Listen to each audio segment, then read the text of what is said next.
तर जर वर्ग काढायचा असेल, स्क्वेअर काढायचा असेल तर फक्त 2 सेकंद लागणार. बघा आता कसं. तर इथं बघा आपल्याला 21 चा स्क्वेअर काढायचा आहे. 1 चा वर्ग 1. आता या दोघांचं करा गुणाकार. 2 1 2. 2 चं दुप्पट करा 4. परत 2 चा वर्ग घ्या 4. त्यानंतर बघा 2 चा वर्ग इथं 4. दोघांचा गुणाकार 6. 6 चा दुप्पट करा किती होणार बघा 12. हातचे आहे. 3 चा वर्ग करा 9. 9 मध्ये 1 ला मिळवा 10. त्यानंतर 41 चा स्क्वेअर.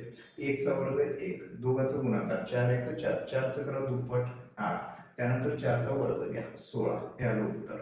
त्यानंतर 82 चा स्क्वेअर. आता 2 चा वर्ग 4. त्यानंतर दोघांचा करा गुणाकार 8 2 16. 16 चं दुप्पट करा 32. हातचेला 3. त्यानंतर 8 चा वर्ग 8 8 64. 64 मध्ये 3 ला मिळवून घ्या. हे झालं 67. त्यानंतर बघा 93 चा स्क्वेअर. 3 चा वर्ग किती 9.